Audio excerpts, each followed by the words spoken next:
road to 9-0. Pero pinutol yun ng ONIC PH. Streak breaker, and for this season, nakabawi sila sa pagkatalo nila nung week 1. Medyo simple lang paano sila nanalo, but there's more to the simplicity. Kaya panoorin mo ito hanggang sa huli para may pakita ko sa'yo yung 3 bagay na ginawa ng ONIC Philippines para maputol yung win streak ng Aurora Gaming. Number 1, maximizing the early game. Draft-wise, kung titingnan mo, more on stacking and scaling hero yung lineup ng Aurora, especially with the Granger and Sicilian.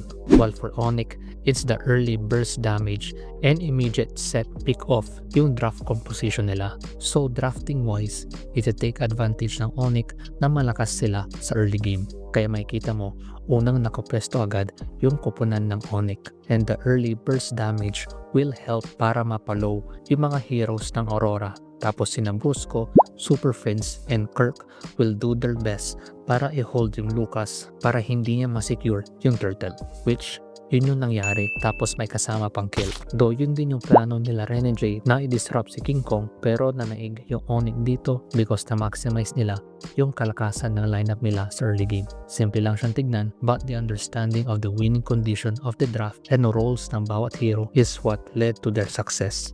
Number 2, hero muna bago objective.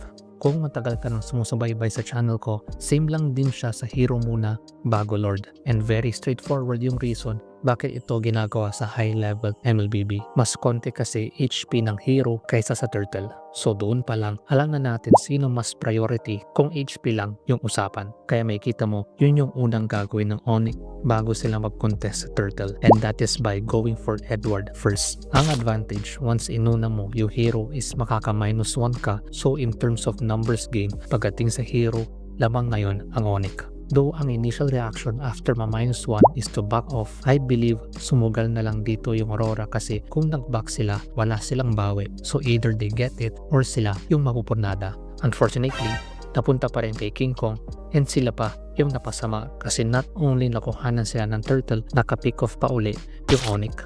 Was it the wrong decision to stay after makuha si Edward? Not necessarily. They stayed because it shows na malaki yung tiwala ng Aurora sa Red 3 ni Demon Kite. Pero dahil gamble siya, it's either you double the win or you double your losses. And Aurora got the latter. Ganon uli yung gagawin ng ONIC, pipitas ng isang hero, but this time, hindi namatay yung edit.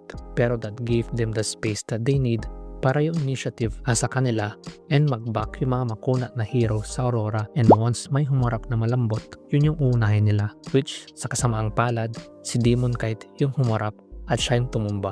Diba? Simple lang siya, pero it's a very effective strategy para mapunta sa'yo yung tempo ng laro, and eventually, sa'yo lang din mapupunta yung objective gaya ng ginawa ng ONIC dito. And number 3, one pick off to rule them all. Kung may napansin ka sa bawat initiation ni Brusco, lagi niyang sinesitan si Edward, and yun yung pinipitas ng ONIC. Bakit? Well, it all goes back sa draft na kung susuriin maigi, si Edward lang yung kaya mag-surprise set, unlike sa Gatot na unless walang dash yung kalaban, makakapag-initiate siya with the AOG. So in this match, yung edit yung pinupuruhan ng ONIC, taking advantage na malakas yung burst potential nila, and sa late game pa lalakas yung mga damage dealers ng Aurora. So not once, twice, but thrice nilang inattempt na patayin si Edward, and that gave them the space para hindi ma-disrupt yung damage dealers ng ONIC and maabot nila at mapitas yung mga malalambot na heroes ng Aurora. So from maximizing the early game, heroes, bago objective, and together by targeting a specific player or hero in a certain match led to a almost 15k gold lead na if you're Sicilian or Granger, iyak ka na lang kasi hindi mo nasulit yung stacks and items na kailangan to deal the burst damage against the lineup ng ONIC. And maybe yun yung winning condition ng ONIC dito. Blitz gaming para hindi umabot yung power spike ng Aurora and mahirapan sila mag-defend na hindi na pinaabot ng ONIC PH sa super late game. Swap your analysis. Very straightforward yung laban na ito, and makikita mo sino yung may upper hand in terms of sa draft and kung paano nila na-execute yun ng maayos. And in this matchup, na-maximize ng ONIC Philippines yung lineup nila. Check mo tong video na ito kung saan nabigyan ako ng small insight paano ba i-maximize yung assassin jungler na very popular sa meta ngayon. Comment your thoughts below. Pakinggan natin yung mga yan. Thank you. Mama please. Let's go. It's you, baby.